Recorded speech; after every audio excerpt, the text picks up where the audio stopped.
There is a side of the moon that no human eye ever saw, not once for the entire span of recorded history.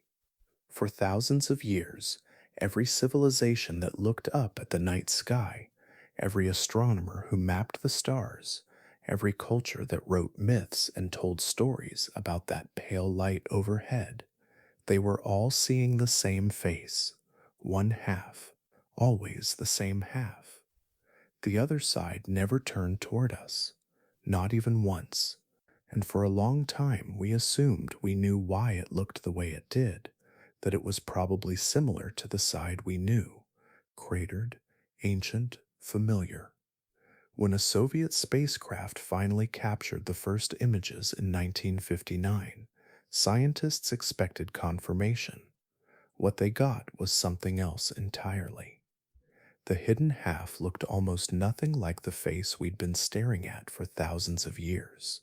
The vast dark plains that make the moon look the way it does, those were almost completely absent. In their place, a battered, heavily scarred surface, older and rougher, like a completely different world had been hiding just out of sight. Only about 1% of the far side is covered by those smooth, dark plains, compared to over 30% on the side we see. Something happened on that hidden hemisphere, something enormous that scientists are still working to fully understand. And there's one more thing.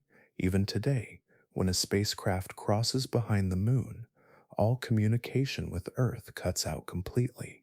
No signal, no transmission, just silence for however long it takes to pass through. It's the one place, this close to home, where we still go quiet. Today, we're going there. We're finally taking a close look at the dark side of the moon, the half that stayed hidden for so long, and the surprising differences that still puzzle scientists. The motion appears simple at first glance, a steady companion circling Earth with quiet regularity. Yet beneath that calm repetition lies a precise balance shaped over immense stretches of time. The moon turns, and it travels, and these two movements have become inseparably bound. One rotation now takes exactly as long as one orbit, a slow synchronization that keeps the same hemisphere facing outward, while the other remains turned away, hidden not by darkness, but by geometry. Long ago, this was not the case. In its early history, the moon rotated more freely, its spin carrying different landscapes into view with each passing orbit. But Earth's gravitational pull exerted a subtle, persistent influence. It did not act suddenly or violently, but rather as a steady drag, raising tides not in water, but in the moon's own rocky body. These slight distortions created internal friction, and over time, that friction drained rotational energy away. The process unfolded across millions of years, gradually slowing the moon's spin until it settled into its present state, where rotation and orbit move together in perfect agreement. This condition is known as tidal locking, though the term itself carries more weight than the quiet reality it describes. The moon is not frozen or fixed in place. It continues to rotate, but it does so at a rate that ensures the same face remains aligned toward Earth. From the ground below, this creates the illusion of stillness, as if the moon simply hangs in the sky without turning. In truth, it is always turning, just not in a way that reveals anything new. Both hemispheres experience the same cycle of light and shadow. Each side spends roughly 2 weeks in sunlight, followed by 2 weeks in darkness as the moon progresses along its orbit. There is no permanent night on the far side, no region locked in eternal shadow. The phrase often used to describe it, the dark side, reflects only its invisibility from Earth, not an absence of light. Sunlight reaches every part of the lunar surface in time, tracing slow arcs across plains, ridges, and craters alike. This gravitational relationship did more than shape what could be seen.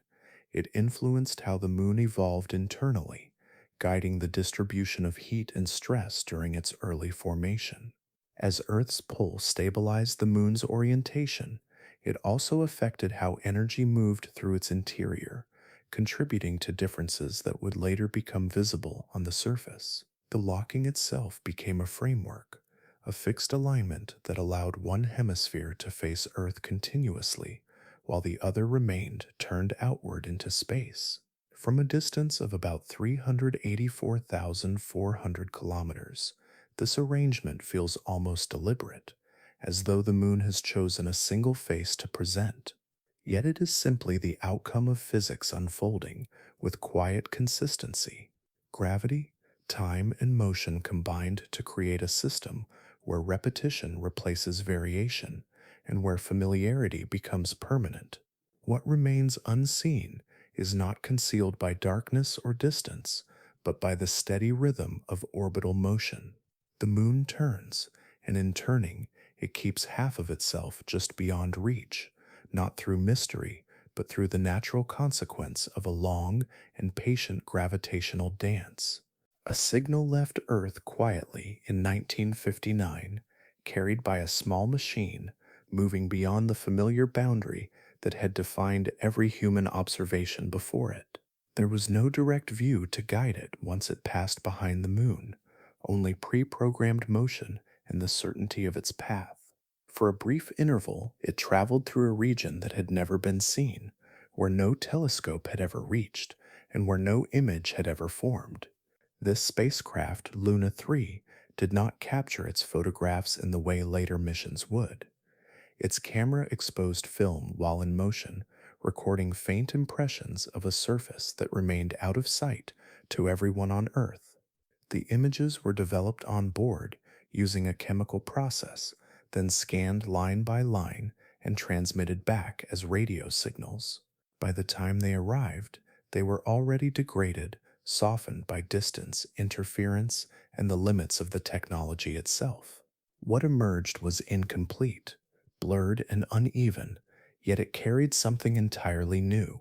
The shapes that appeared in those transmissions did not resemble the patterns long traced by astronomers. The broad, dark expanses that defined the familiar face of the moon were largely absent.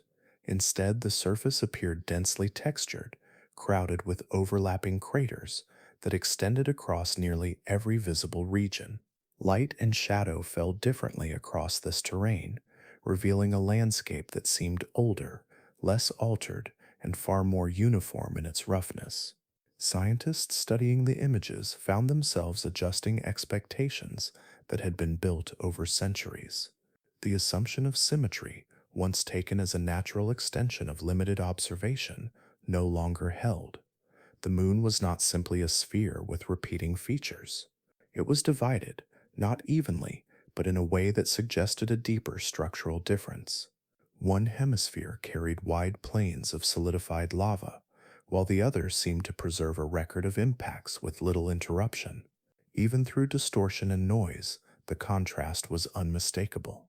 The Maria that had once guided early mapping efforts were reduced to faint traces or entirely missing. In their place, highlands dominated, rising and falling in patterns shaped by collisions rather than volcanic flow. The absence itself became the most striking feature, a quiet indication that processes once assumed to be global had acted unevenly, leaving one side transformed while the other remained largely untouched. Interpretation began slowly, shaped by uncertainty in both the data and its origin. Some proposed that the differences arose from variations in internal composition, while others suggested that external forces, such as early impacts, had influenced how heat moved through the moon's interior. The images did not provide answers, only a clearer outline of the problem. Each blurred crater and indistinct ridge pointed toward a history that was no longer uniform, but divided across two hemispheres. As additional passes refined the initial photographs, the realization deepened. The moon, long considered a simple and familiar companion, revealed itself as something more complex. Its surface was not governed by a single process acting evenly over time, but by a combination of forces that had left distinct signatures depending on location. The far side, once entirely hidden, now existed as a place defined by difference, its appearance shaped by events that had not unfolded in the same way elsewhere. From those first imperfect images, a new understanding began to form, not through clarity, but through contrast, as the unseen half of the moon entered observation, carrying a surface that refused to match what had always been assumed.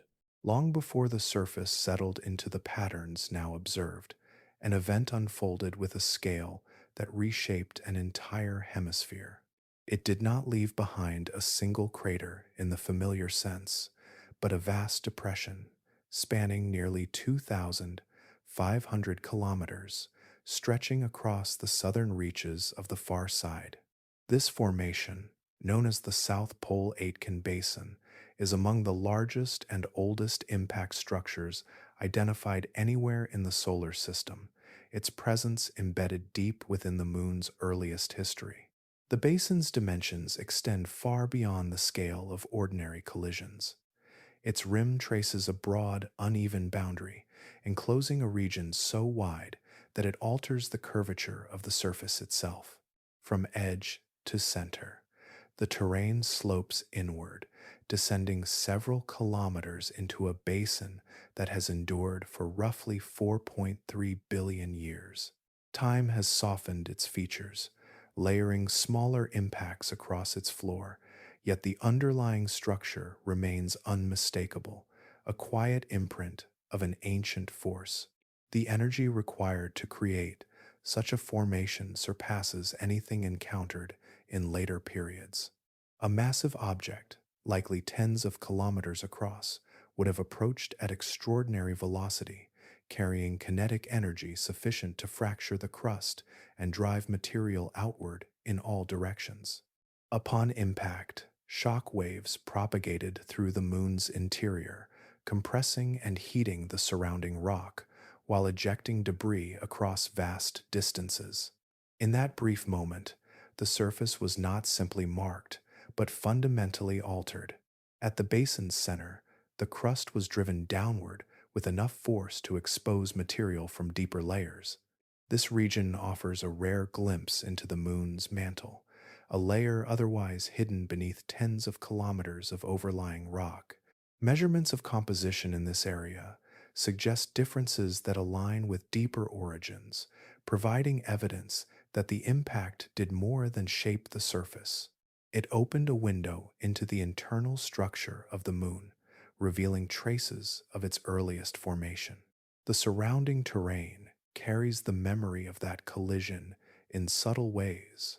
Variations in elevation, gravity, and mineral distribution all reflect the consequences of a single event that redistributed mass on a planetary scale. Even the asymmetry observed between hemispheres connects, in part, to processes influenced by impacts of this magnitude.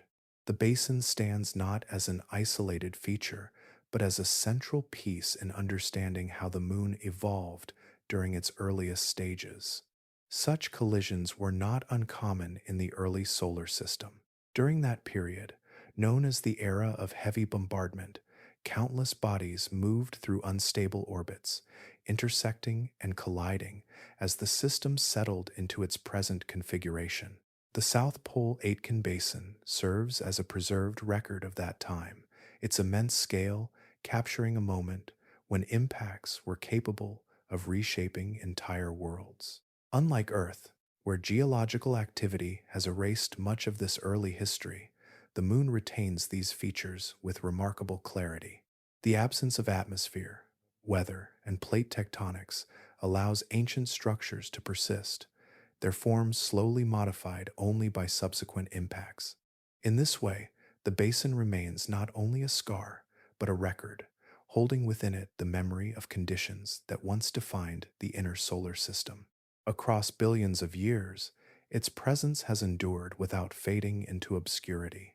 It lies quietly embedded within the far side, a vast and ancient formation that reflects the intensity of a time when collisions were the primary force shaping planetary surfaces, and when even a single impact could leave marks that would outlast nearly everything that followed. There is a moment during lunar orbit when every signal falls away, not gradually, but all at once, as if a boundary has been crossed that no transmission can follow. The spacecraft continues forward, steady and precise, yet the connection to Earth slips behind the curve of the moon, absorbed by its mass. In that interval, nothing passes through. No voice, no data, no confirmation of presence. Only motion remains. During the mission of Apollo 8 inches 1968, this passage became part of human experience for the first time. As the spacecraft moved along its trajectory, it entered the region beyond direct line of sight. The moon itself blocked all radio waves, acting as a physical barrier that signals could not bend around or penetrate. Communication systems remained fully functional, yet there was no path for their transmissions to travel. The silence was not a failure, but a condition imposed by geometry. Each orbit carried the crew into this period of disconnection for roughly 30 to 40 minutes. Inside the spacecraft, operations continued as planned. Instruments were monitored, adjustments were made, and observations were recorded. Yet all of it unfolded without the presence of mission control, without the steady exchange that had guided every stage of the journey until that point. The familiar cadence of voices from Earth simply ceased, replaced by a stillness that had no equivalent in earlier flight. This absence extended beyond sound. Real-time oversight vanished as well, leaving the crew entirely responsible for navigation and decision-making during that interval. There was no immediate correction from the ground, no external verification, no shared awareness of unfolding events. The spacecraft moved through its path alone, carrying with it a small pocket of human activity that existed, for a time, beyond any direct connection to the rest of humanity. The duration itself remained constant, tied to the mechanics of orbit. Each passage followed the same pattern: entry into silence, steady progression behind the moon, and eventual return into line of sight where signals resumed without delay. The transition back was immediate, voices returning as if no time had passed, the flow of information restoring itself in an instant. Yet the interval in between retained its distinct character, defined entirely by absence. Later missions followed the same path and encountered the same conditions. Even with advances in technology, the fundamental limitation remained unchanged. Without relay satellites positioned to extend communication, any spacecraft passing behind the moon would enter that same region where signals cannot reach Earth directly. Modern missions that operate on the far side rely on additional infrastructure to maintain contact, yet the underlying geometry continues to define the boundary. Within that silence, the experience was shaped not by external events, but by the awareness of separation. The spacecraft functioned as designed, its system stable, its trajectory predictable, yet the context shifted. For those on board, the absence of communication introduced a different kind of space, one measured not in distance, but in isolation from all immediate support. Across each orbit, the pattern repeated with quiet precision: entry, silence, return. A rhythm defined by the moon's presence, where a single body in space could interrupt every signal between Earth and those who moved behind it. In that recurring interval, the far side revealed itself not through images or measurements, but through the simple and complete absence of connection, a condition that remains inherent to its position even now. A contrast emerges not in a single feature, but across entire landscapes, as if two histories unfolded side by side without fully merging. One hemisphere carries wide, dark expanses that spread smoothly across its surface, while the other rises in pale, rugged terrain where elevation shifts are abrupt and persistent. The difference is not subtle, nor confined to isolated regions. It is woven into the moon's structure, visible in composition, depth, and form. On the hemisphere that faces Earth, vast plains of solidified lava stretch across low-lying regions. These plains, known as maria, formed when molten rock once welled up from below and spread outward, cooling into broad, relatively flat surfaces. Their darker appearance reflects a composition rich in iron and magnesium, materials that flowed more easily when the interior retained sufficient heat. These flows did not occur uniformly, but where they did, they reshaped the terrain, covering older impact features and smoothing the surface beneath. Across the opposite hemisphere, the surface tells a different story. Instead of expansive plains, highlands dominate, built from lighter materials that reflect more sunlight and rise above the surrounding terrain. These regions are heavily cratered, their surfaces preserving impacts that remain largely undisturbed. The absence of widespread lava flooding allowed these features to persist, leaving behind a landscape that appears older, more textured, and less altered by internal activity. Beneath these visible differences lies a deeper structural contrast. Measurements of the moon's interior reveal that the crust is not uniform in thickness. On the far side, it extends significantly deeper, forming a barrier that once limited the upward movement of molten material. On the near side, the crust is thinner, allowing magma to rise more readily during earlier periods when the interior was still warm. This imbalance shaped the distribution of volcanic activity, concentrating it where the crust offered less resistance. The variation in crust thickness is closely tied to how heat was distributed during the moon's early formation. As the moon cooled from an initially molten state, internal energy did not dissipate evenly. Certain regions retained heat longer, influenced by both composition and the gravitational relationship with Earth. Radioactive elements, which generate heat through decay, appear to have been concentrated more heavily on the near side. This localized warmth prolonged volcanic activity there, enabling repeated flows that gradually formed the maria. On the far side, with less internal heat available and a thicker crust to contain it, similar processes were far less extensive. The interior cooled more quickly in those regions, reducing the likelihood of large-scale lava flows. As a result, the surface remained dominated by earlier structures, shaped primarily by impacts rather than volcanic resurfacing. These differences are not isolated effects, but interconnected outcomes of formation, composition, and thermal evolution. The moon did not develop as a perfectly balanced sphere. Instead, its internal dynamics introduced variations that became fixed in place as the crust solidified and activity declined.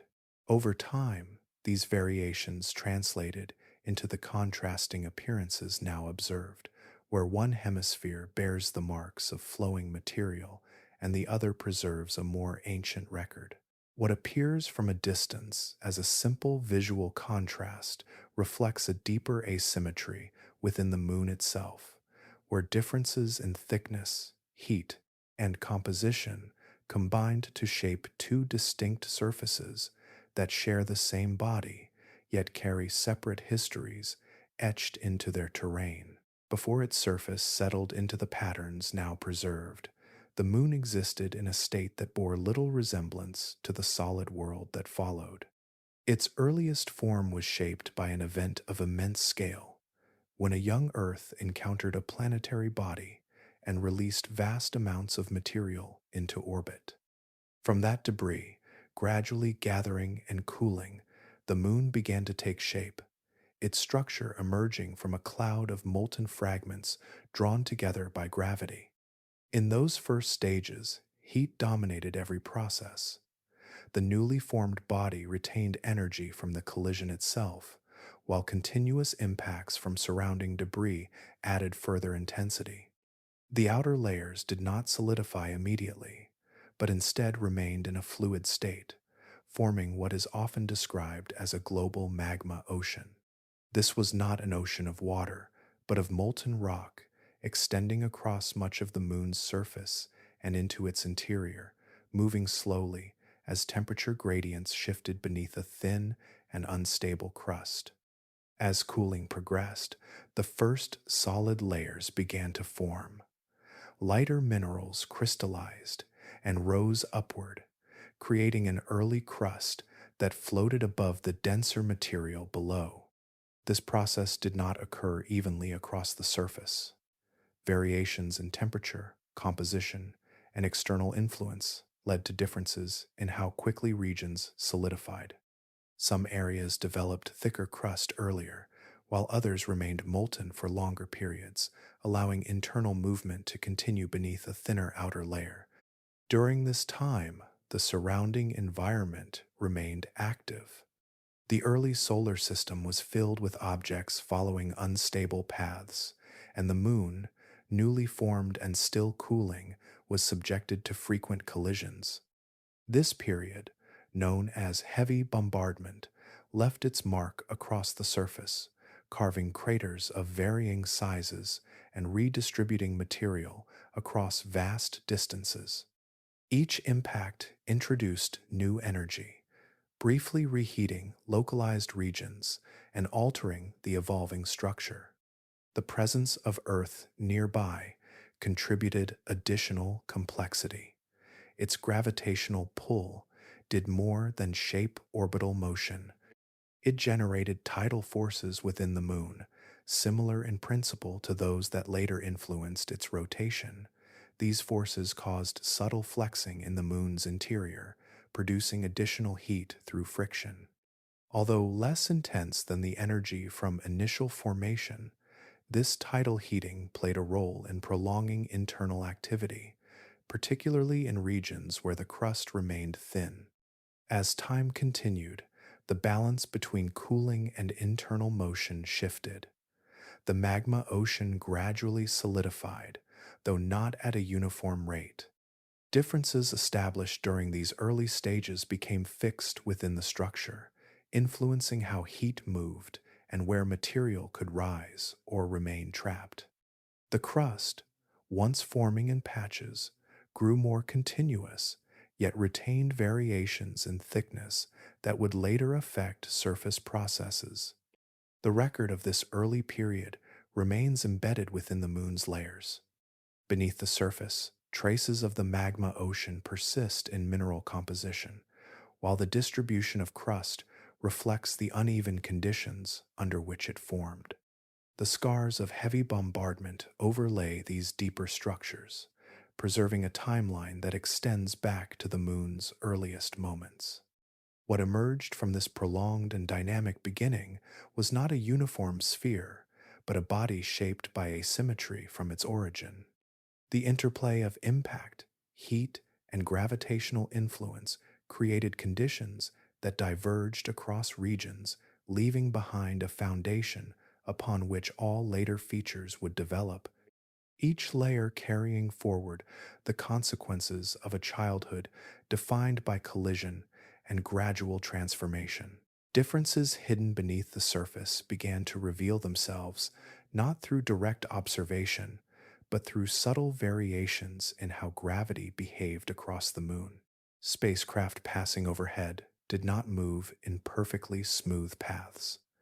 Their trajectories shifted slightly, responding to changes in mass below, as if the interior carried an uneven weight that could be sensed from above.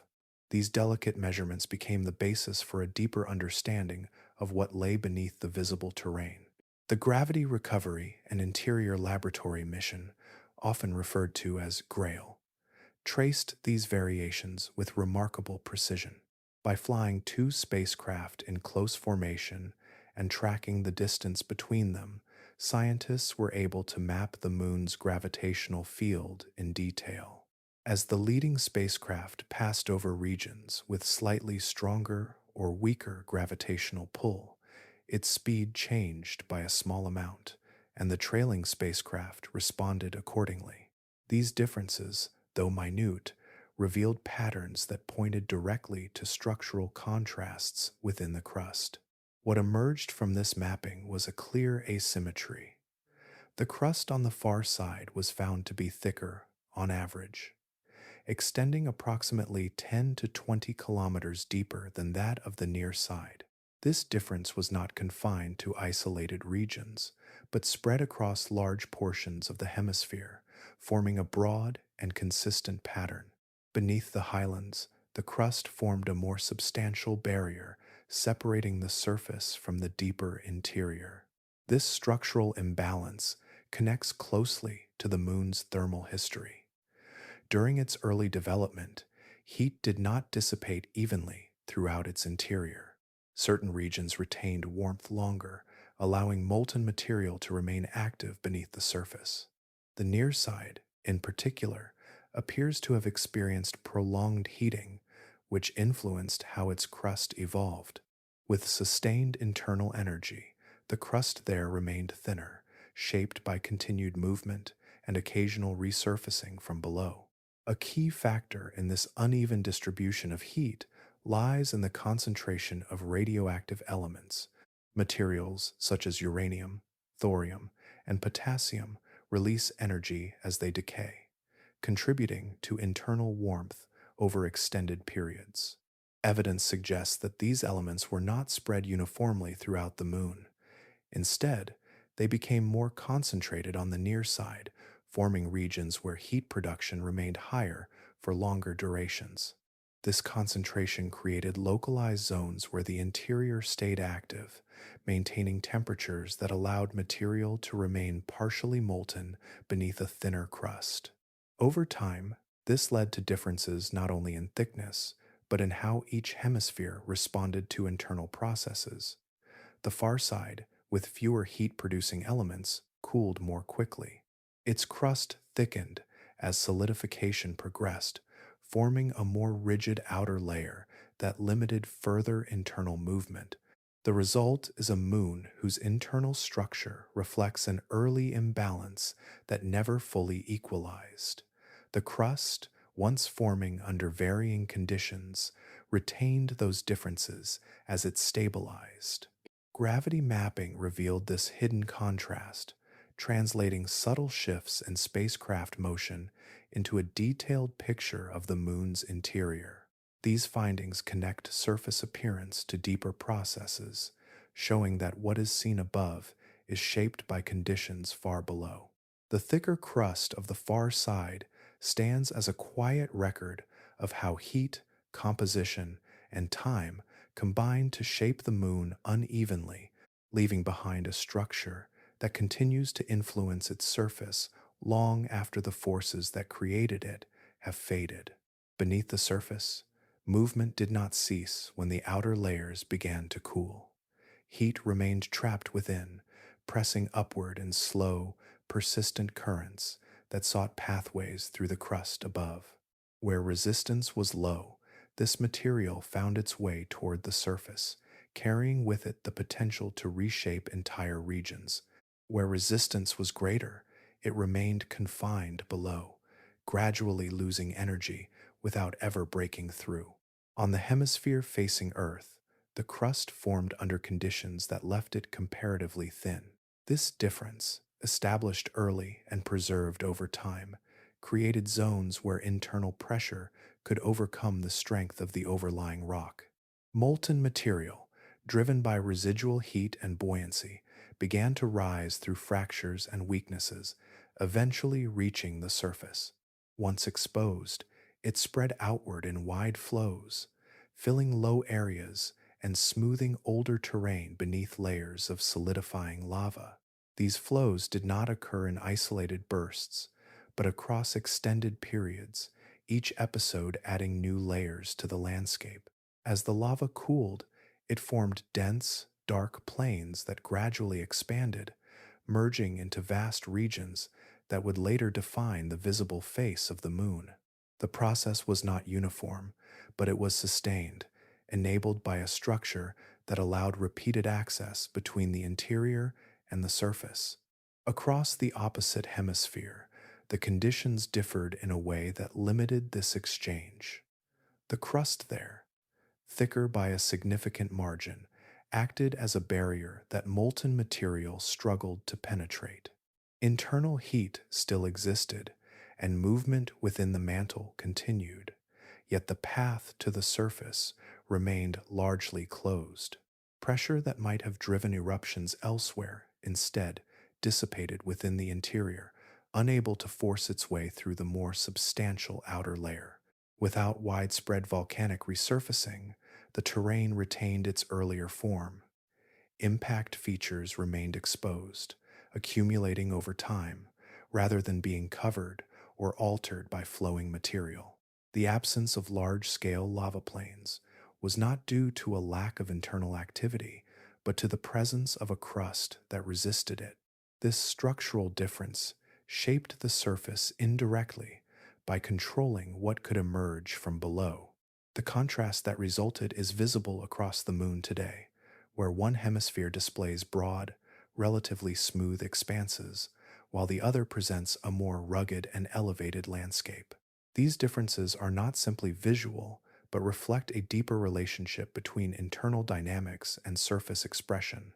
The ability of magma to rise, spread, and solidify depended on conditions set during the moon's earliest formation, conditions that did not resolve into uniformity.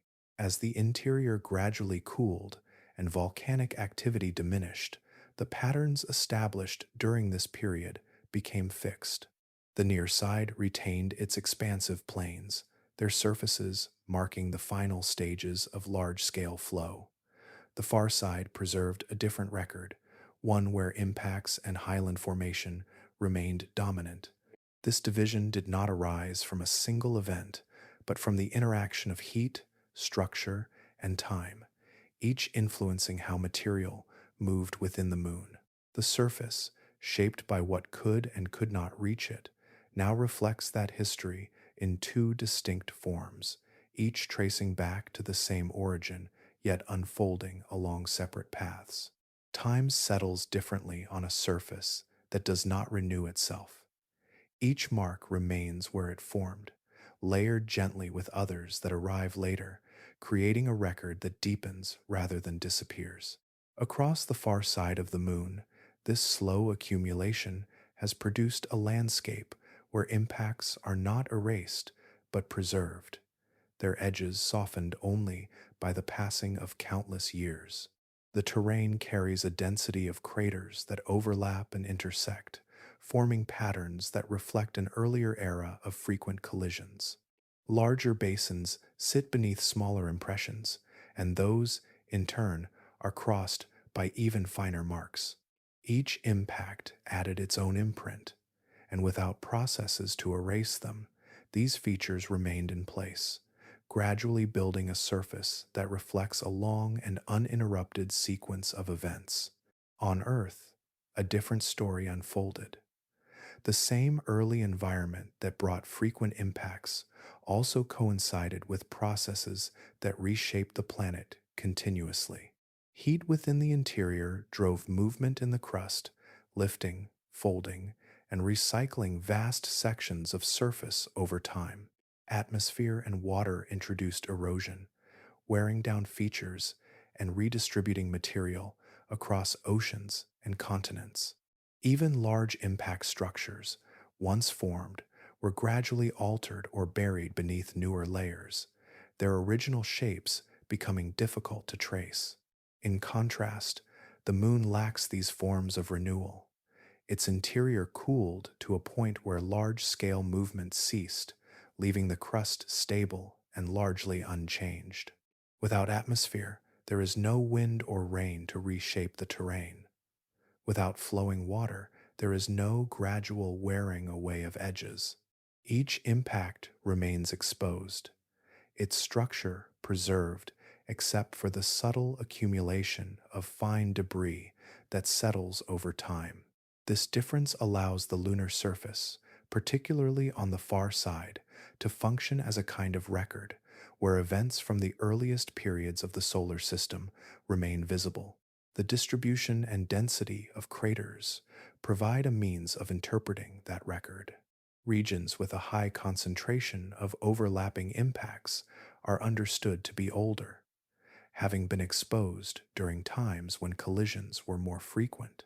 Areas with fewer craters indicate surfaces that formed or were altered later after the rate of impacts had declined. The method of crater counting emerges from this relationship between surface features and time. By examining how many craters appear within a given area and how they intersect with one another, scientists can estimate the relative age of different regions. It is not an exact measure in years, but it provides a consistent way to compare surfaces, revealing which areas formed earlier and which developed later. On the far side, this method highlights the persistence of ancient terrain. The highlands there show a level of crater density that points to their formation during the earliest stages of lunar history.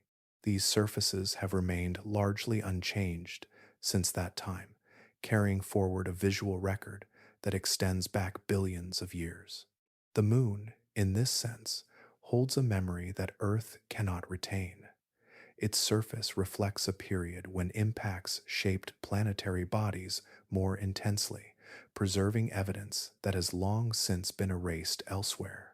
Each crater contributes to this continuity, forming a layered archive where time is not hidden beneath transformation, but remains visible in the structure of the land itself. Sound does not travel across the moon, yet a different kind of noise fills the space around Earth, spreading outward in invisible waves.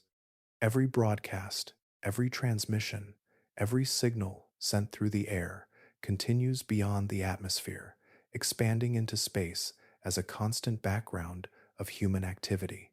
Close to Earth, this presence is dense and overlapping, a steady field of radio energy that never fully fades. As this radiation moves outward, it encounters the moon, and on one side, it is interrupted.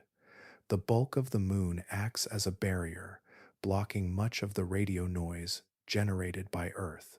Beyond that boundary, on the far side, a region forms where these signals cannot reach directly. It is not a silence shaped by absence alone, but by shielding, where the interference from Earth is reduced to an extraordinary degree. In this environment, the conditions for observation change. Signals that would otherwise be lost within Earth's radio background can be detected more clearly. The far side becomes a place where faint emissions from distant sources are no longer masked by nearby activity.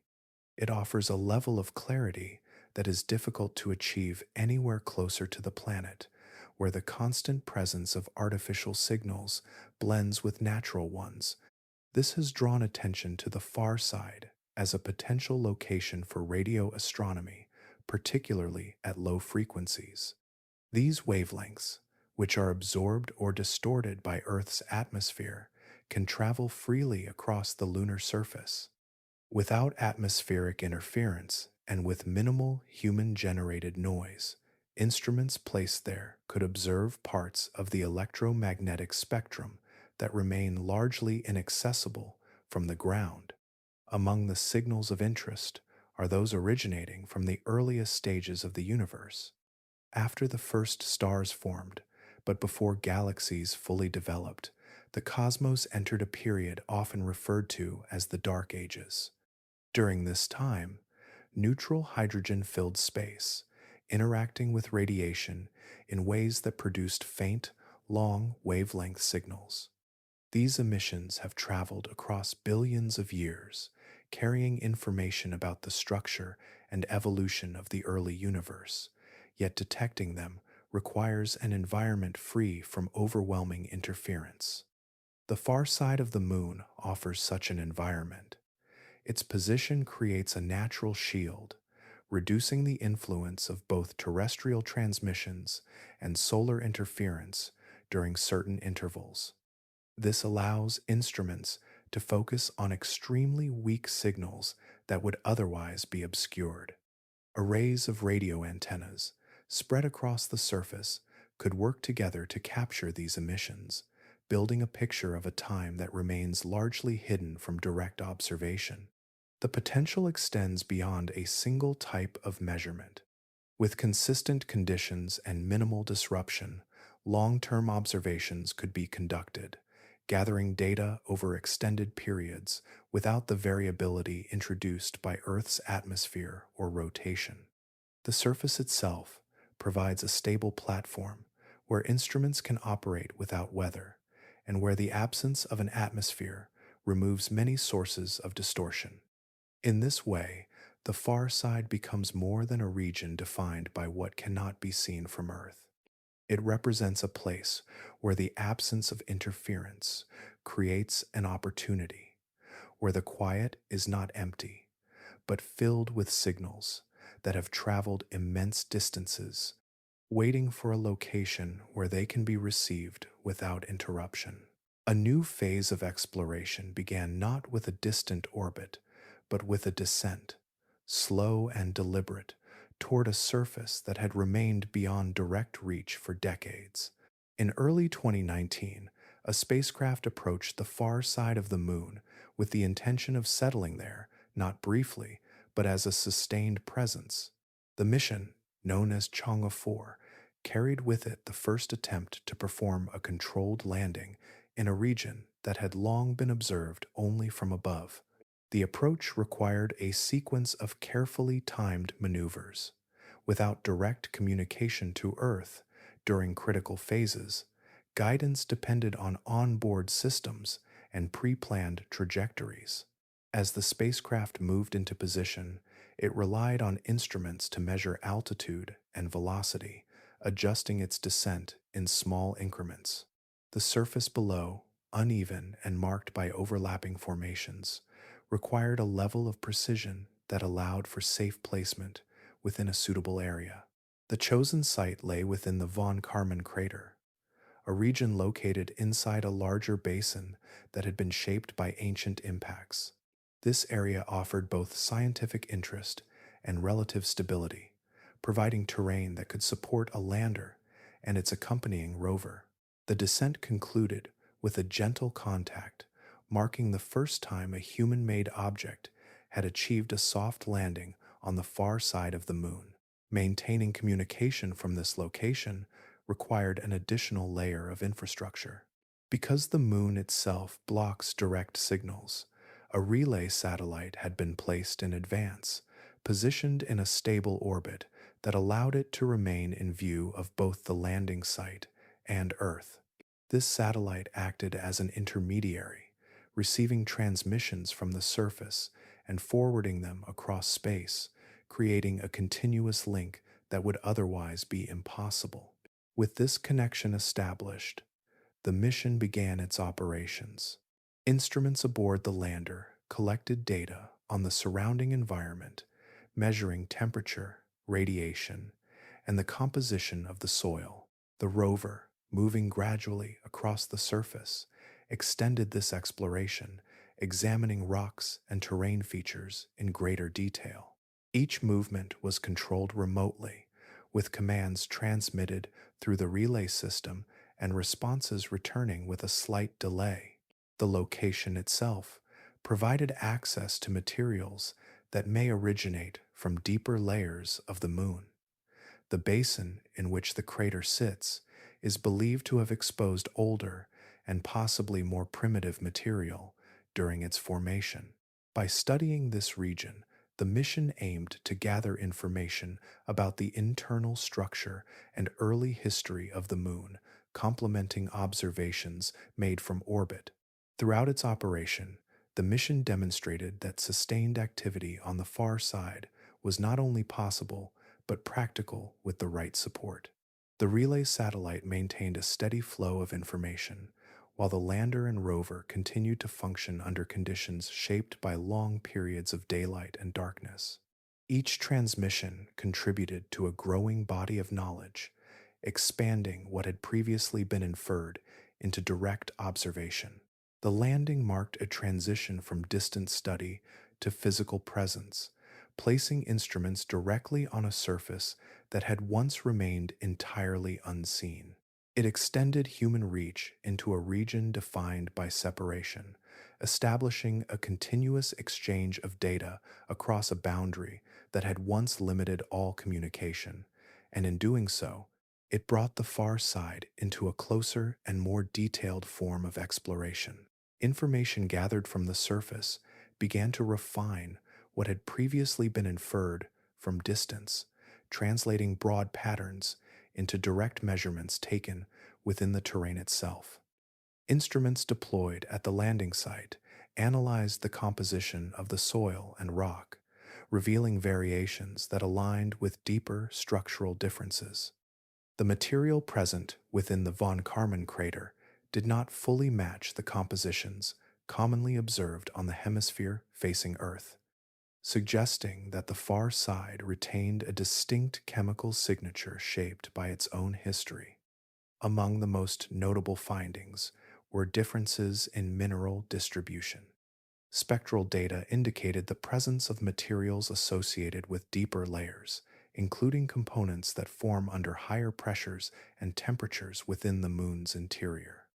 These minerals, exposed at the surface, pointed toward processes that had brought subsurface material upward, either through the force of ancient impacts or through earlier internal activity that had since ceased.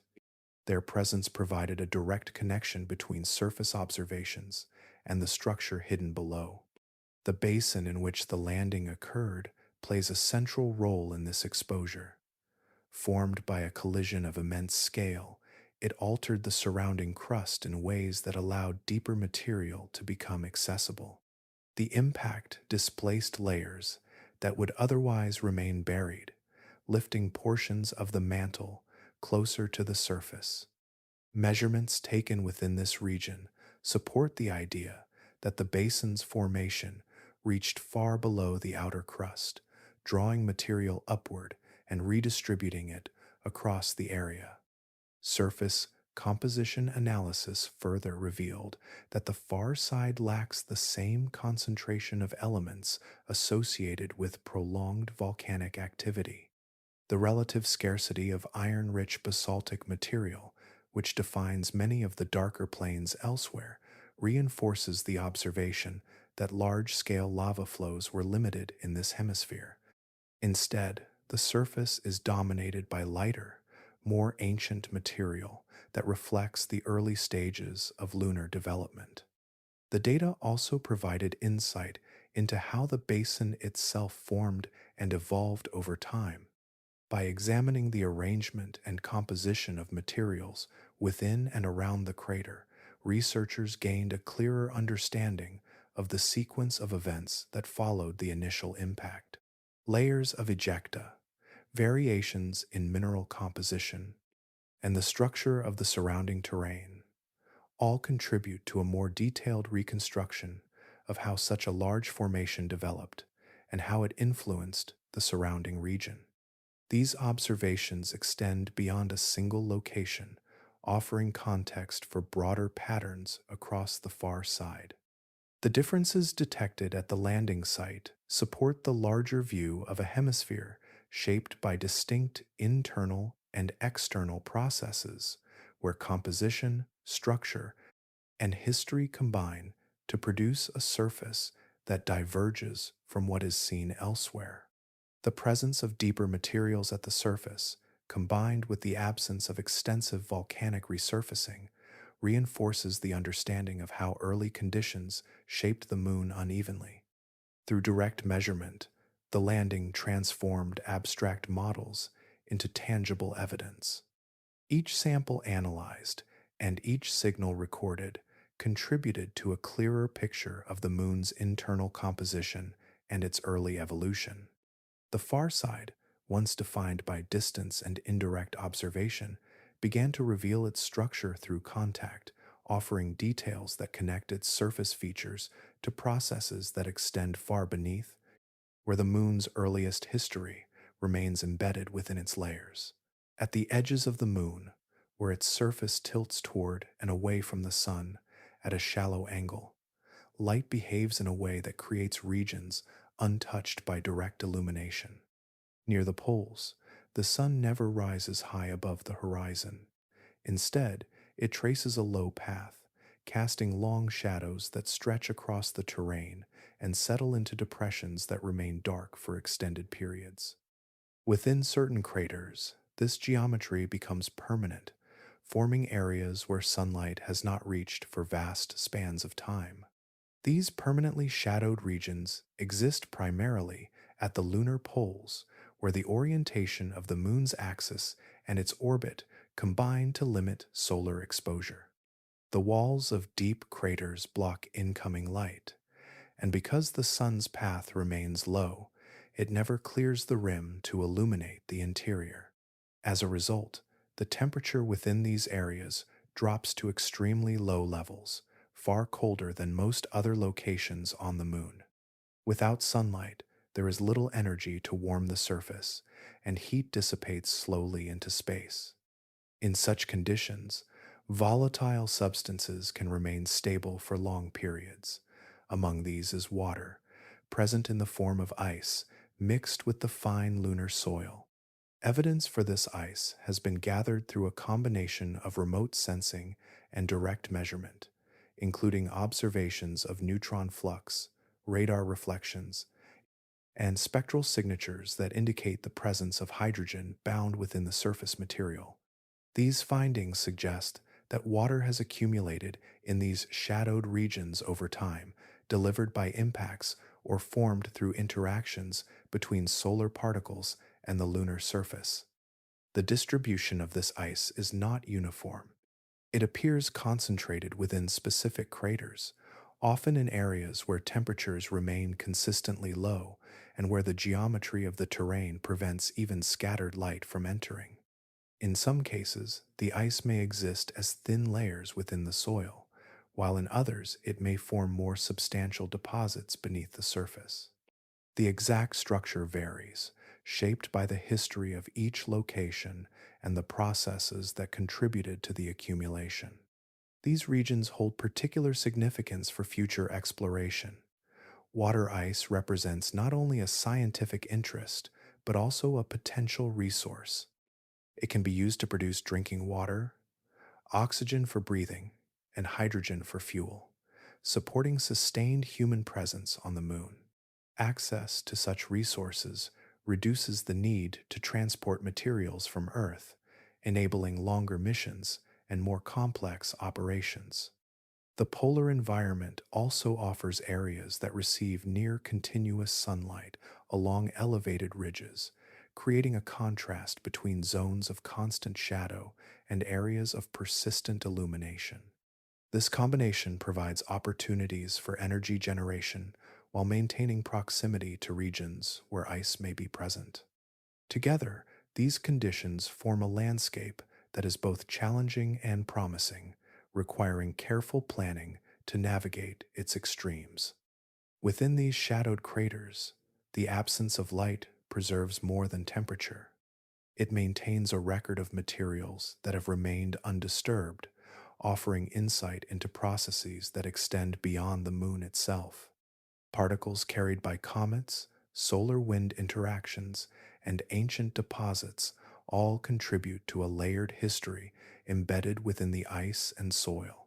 The poles, shaped by angle and time, present a unique environment where darkness and preservation intersect, creating regions that remain largely unchanged, holding within them both the memory of past interactions and the potential to support future presence on the lunar surface. Vibrations once traveled through the moon, faint and deliberate, carrying information from one region to another without ever reaching the surface as sound. These signals were not heard, but recorded, captured by instruments placed during the Apollo missions, where seismometers rested quietly on the lunar ground.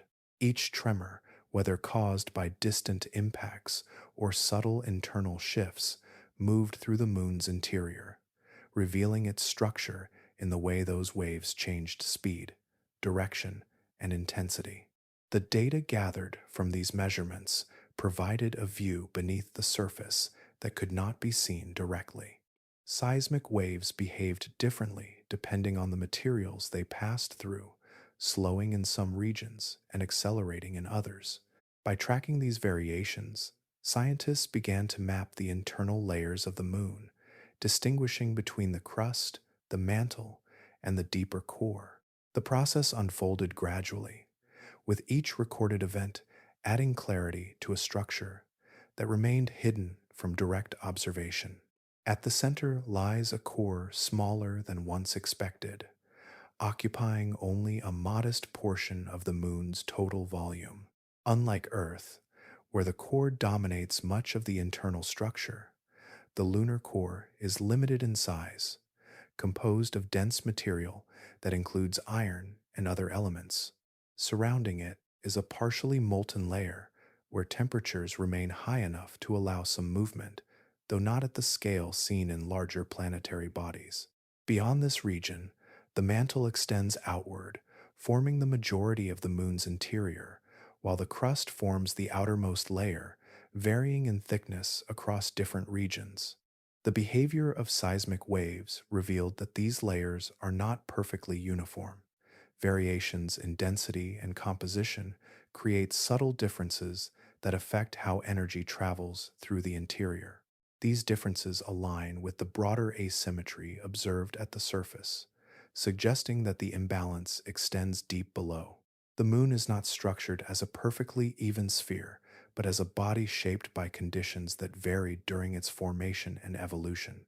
This internal asymmetry reflects processes that unfolded early, when heat distribution, material composition, and external influences combined to shape the moon unevenly.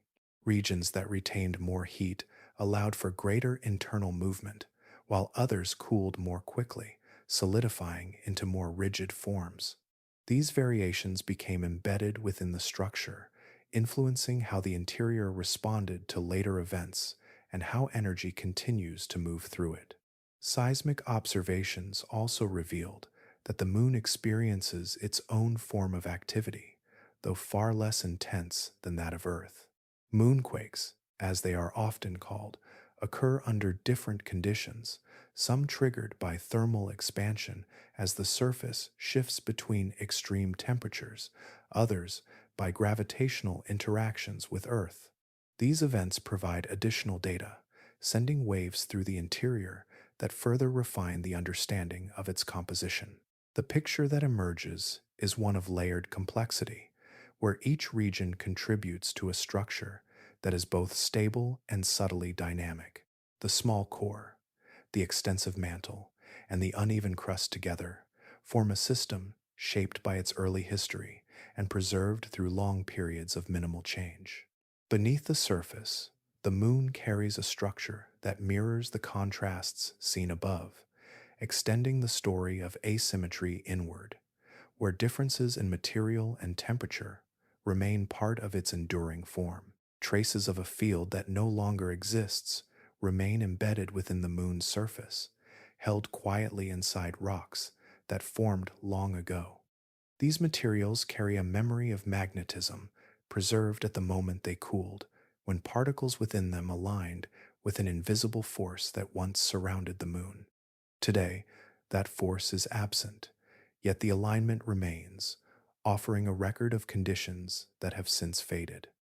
Samples returned during earlier missions revealed this unexpected detail.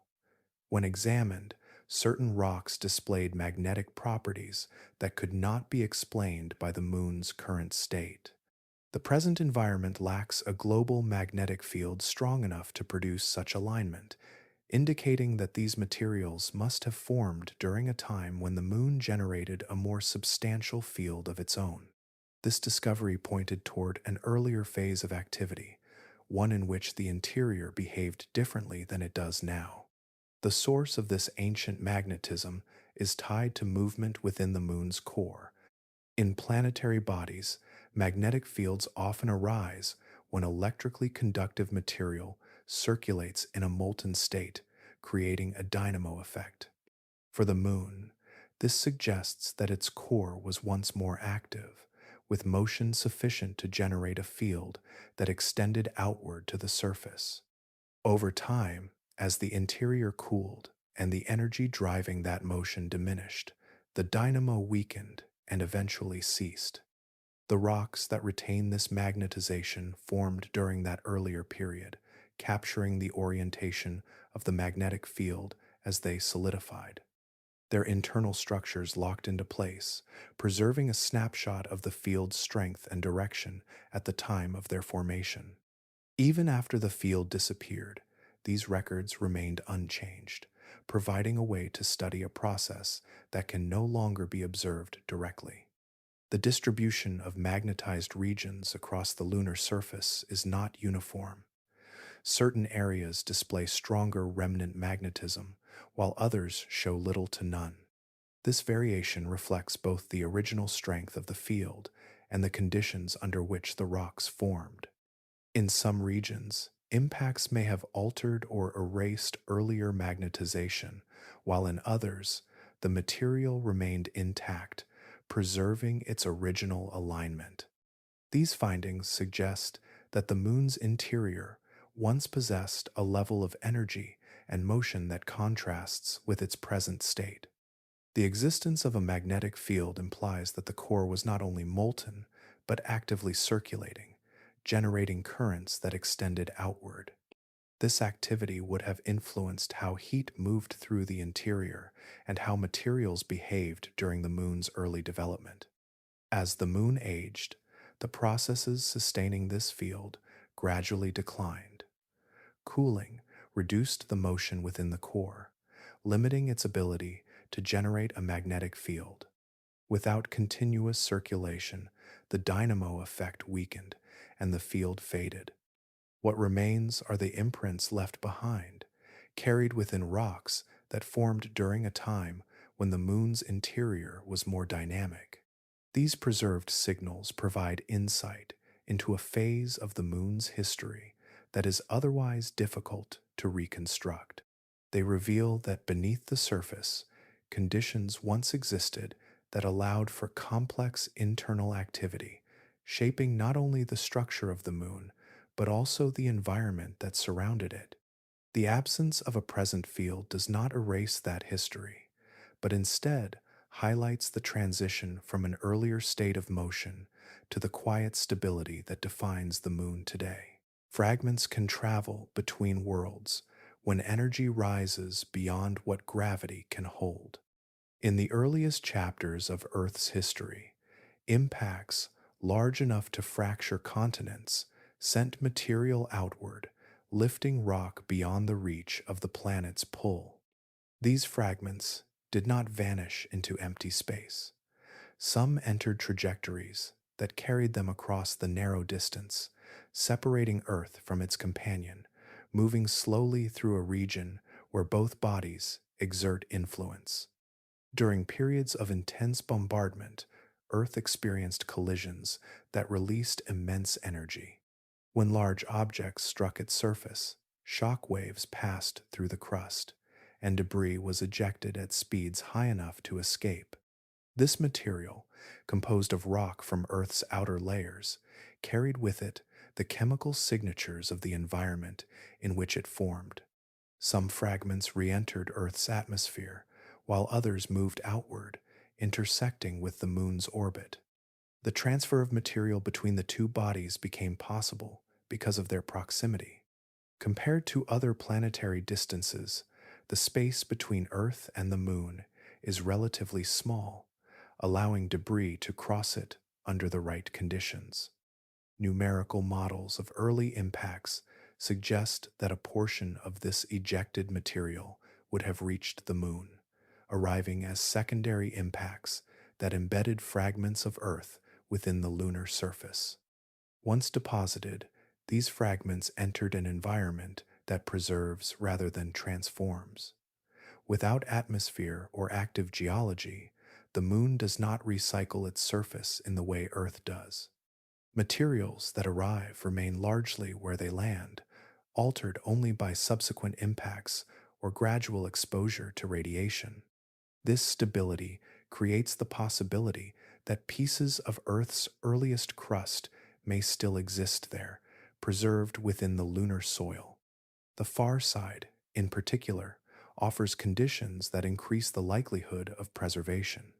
With fewer large scale resurfacing events and a terrain shaped primarily by impacts, it retains older layers that have remained relatively undisturbed.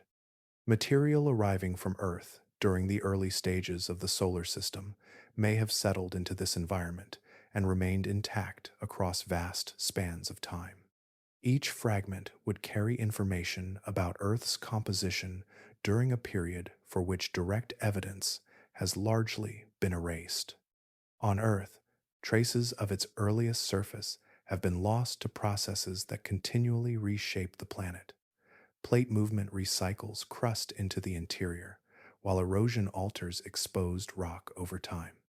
As a result, very little material from the earliest era remains accessible. The Moon, by contrast, offers a surface where such material could persist, shielded from the forces that would otherwise transform it. Identifying these fragments presents a challenge. Lunar rock is itself diverse, and distinguishing Earth derived material requires careful analysis of composition and isotopic ratios. Subtle differences in oxygen isotopes and trace elements provide clues, allowing scientists to separate native lunar material from fragments that originated elsewhere. Each potential sample must be examined in detail, its history inferred from the chemical signatures it carries. If confirmed, these fragments would extend the record of Earth's past beyond what can be studied directly on the planet. They would provide insight into conditions that existed during its earliest formation, offering information about its composition, temperature, and the processes that shaped its initial structure. In this way, the Moon may hold not only its own history, but pieces of Earth's as well, preserved in a place where time passes without erasure, and where fragments from one world can remain embedded within another, carrying with them a memory of origins that would otherwise be lost. Light lingers for an extended span before yielding to an equally prolonged absence, creating a cycle that unfolds far more slowly than the familiar rhythm on Earth. On the Moon, a single day stretches across nearly a full orbit, dividing time into long periods of illumination, followed by equally long intervals of darkness. For roughly 14 Earth days, sunlight remains steady over a region, then gradually recedes, giving way to another 14 days without direct light. During the illuminated phase, the surface absorbs energy continuously. Without an atmosphere to scatter or moderate incoming radiation, sunlight reaches the ground with full intensity. Temperatures rise steadily, particularly in areas exposed directly to the sun, where the surface can become extremely hot. The absence of air means there is no convection to distribute heat, so warming occurs primarily at the surface, while subsurface layers respond more slowly. As the sun moves lower in the sky and eventually disappears, the process reverses. Without incoming energy, the surface begins to lose heat through radiation into space. This cooling is not buffered by any atmospheric layer, allowing temperatures to drop rapidly once darkness sets in. Over the course of the long night, the surface reaches levels far colder than most environments found on Earth, creating a contrast between day and night that is both extreme and persistent. These temperature swings influence not only the surface, but also any equipment placed upon it. Materials expand under heat and contract when cooled, and on the Moon, this cycle occurs over extended durations with significant variation in temperature. Structures must be designed to withstand these repeated changes without degradation, maintaining stability despite the continuous expansion and contraction that accompanies each cycle. Electronic systems face additional challenges.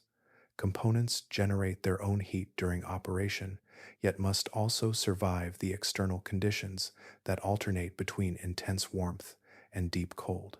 Thermal management becomes a central concern, requiring insulation, reflective coatings, and controlled heating systems to maintain functional temperatures. During the long night, energy must be conserved or stored to keep systems active, while during the day, excess heat must be managed to prevent damage.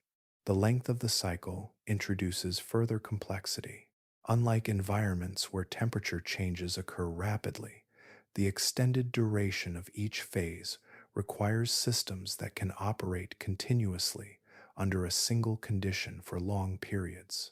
Power generation, particularly through solar panels, is limited to the illuminated phase, necessitating storage solutions that can sustain operations through the entire period of darkness. These conditions shape how missions are planned and executed. Landing sites are selected with consideration for exposure to sunlight, aiming to maximize periods of energy availability while minimizing the duration of extreme cold. In some regions, particularly near the poles, certain elevated areas receive more consistent illumination, offering more stable conditions compared to locations closer to the equator. The lunar environment, defined by this slow and dramatic cycle, presents a setting where temperature is not moderated by atmosphere or weather, but governed entirely by position relative to the sunday. Each transition from light to darkness unfolds gradually, yet carries with it a shift in conditions that requires careful adaptation. The surface remains steady in form, yet its thermal state changes profoundly, shaping every interaction that occurs upon it. It settles as a thin, unbroken layer across nearly every exposed surface, a powder formed not by wind or water, but by countless impacts that have slowly ground solid rock into fine particles.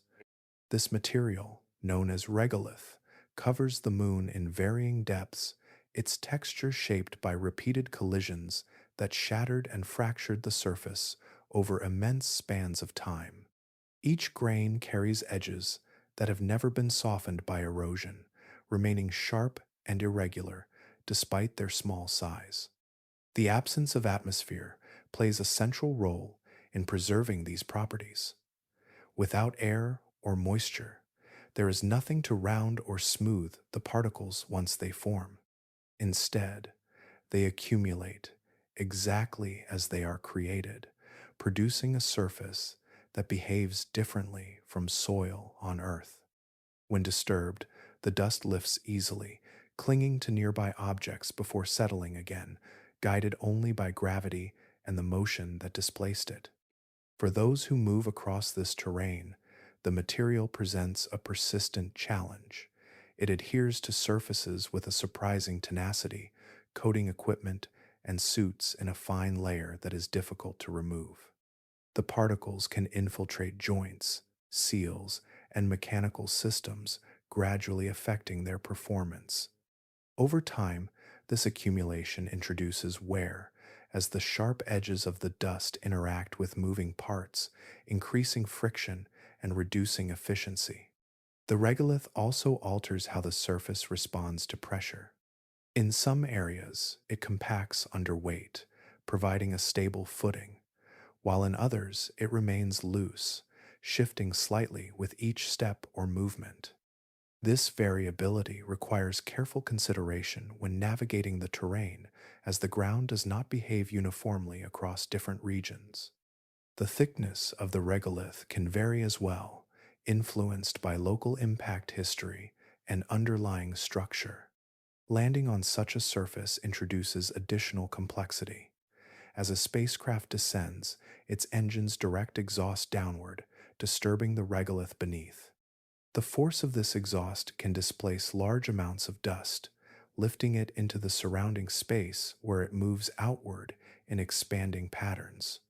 Without air to slow it, the particles travel farther and remain suspended longer than they would on Earth, creating a temporary cloud that can obscure visibility and affect nearby equipment. This interaction between exhaust and surface must be accounted for in landing design. The structure of the landing site, the angle of approach, and the power of the descent engines all influence how the regolith responds.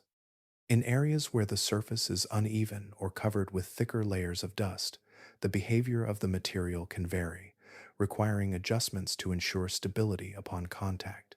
Across different regions of the moon, the terrain itself adds another layer of difficulty. The far side, with its rugged highlands and dense distribution of impact features, presents surfaces that are less predictable and more uneven. Slopes, ridges, and overlapping formations create conditions that differ from the smoother plains found elsewhere. Each landing site must be selected with attention to these variations, balancing scientific interest with practical considerations of safety and accessibility. The regolith, though seemingly uniform from a distance, interacts with movement, machinery, and terrain in ways that shape every operation on the moon. Its fine, abrasive nature and the complexity of the landscape beneath it form a combined challenge, where surface and structure work together to define how exploration unfolds across this quiet and unyielding environment. Distance increases so gradually that it escapes notice, unfolding not across a lifetime, but across spans far longer than human perception can easily grasp. The moon, bound in orbit, does not remain fixed in place. With each passing year, it moves slightly farther from Earth, widening the space between them by approximately 3.8 centimeters. The change is small, measured in increments that accumulate quietly over time, yet it is continuous, guided by the exchange of energy between the two bodies.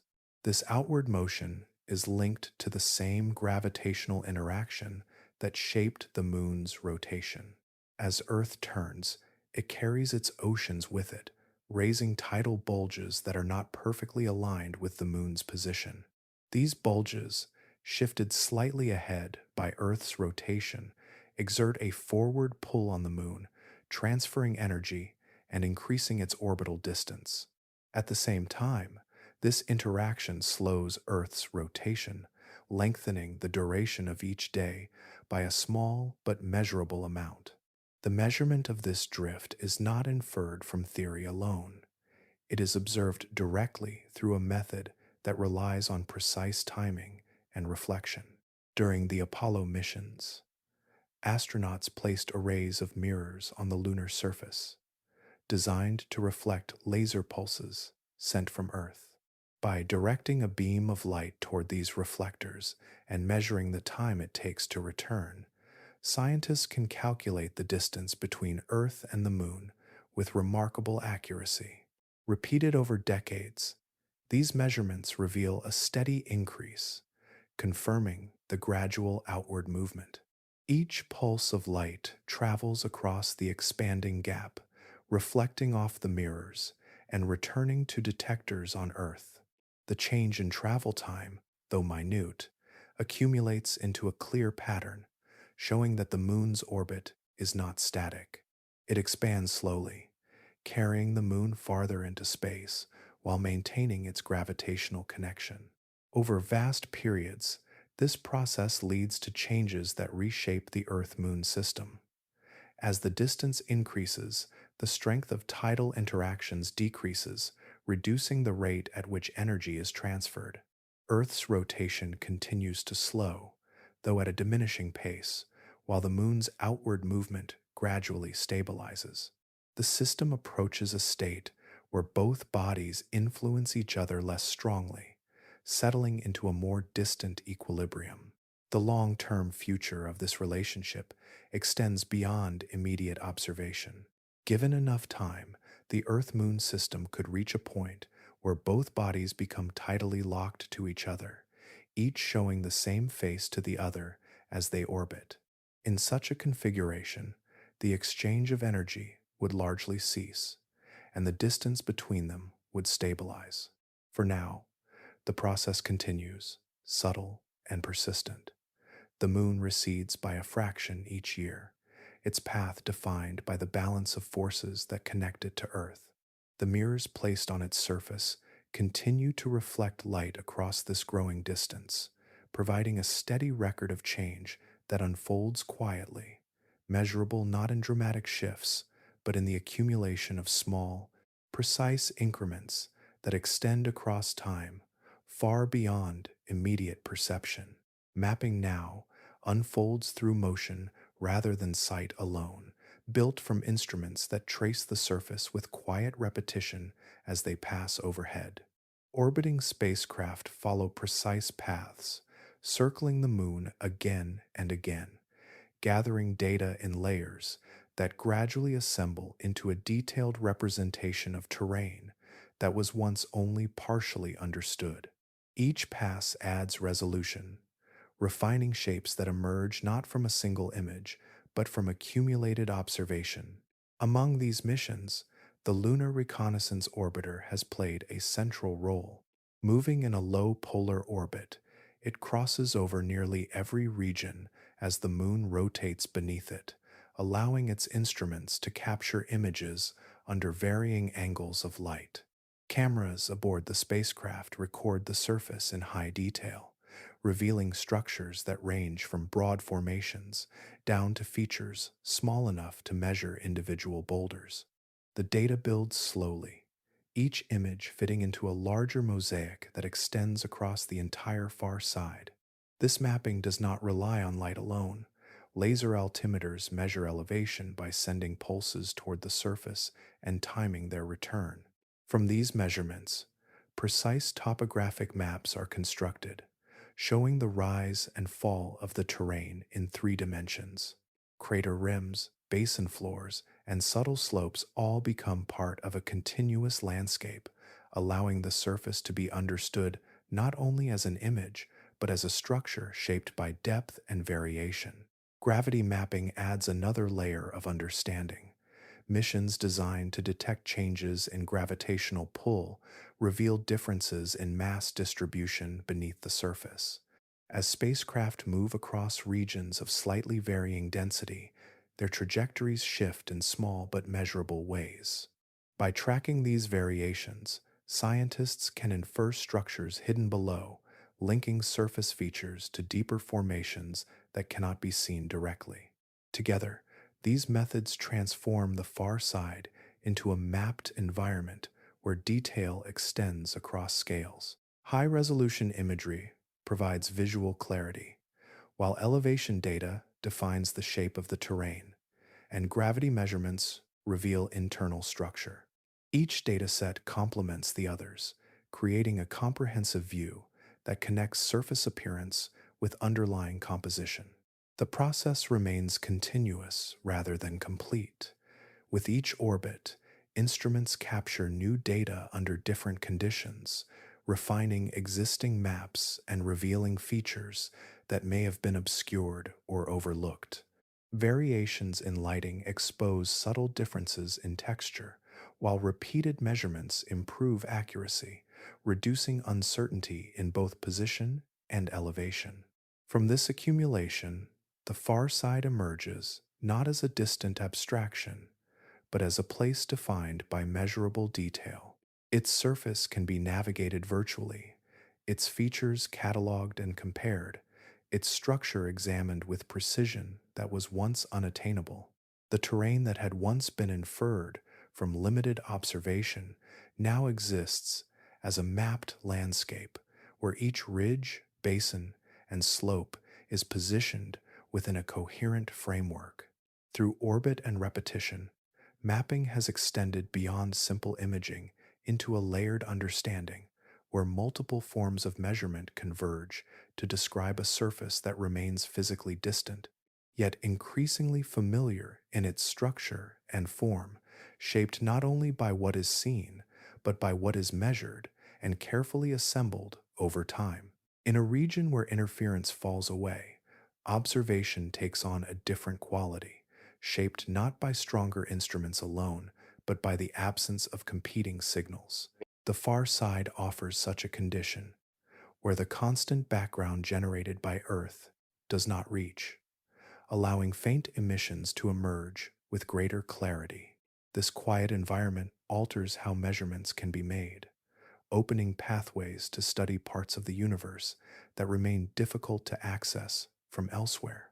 The advantage lies in the stability of this silence. Without the overlapping transmissions that surround Earth, detectors placed on the far side can focus on extremely weak signals, tracing patterns that would otherwise be lost.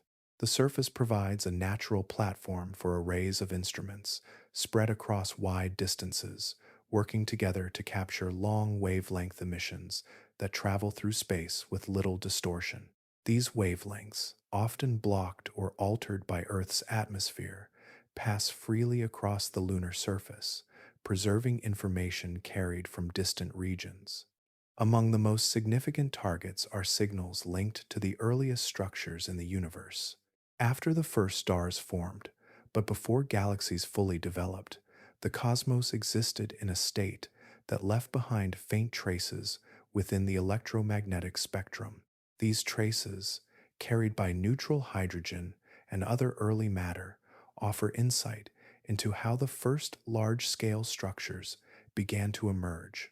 Detecting them requires an environment where background noise is minimal and where instruments can operate without interruption. The far side meets these conditions in a way few other locations can. Its position shields it not only from terrestrial signals, but also reduces certain forms of solar interference during specific intervals.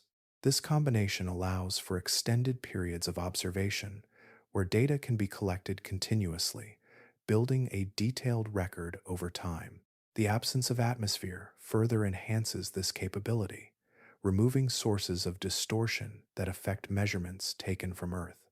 As technology advances, concepts for future observatories on the far side continue to develop. Networks of radio antennas could be arranged across the surface, forming large-scale interferometers capable of resolving fine details in distant signals. These arrays would function by combining data from multiple points, increasing sensitivity and resolution beyond what a single instrument could achieve. The stable environment allows for precise calibration, maintaining consistency across long observation periods.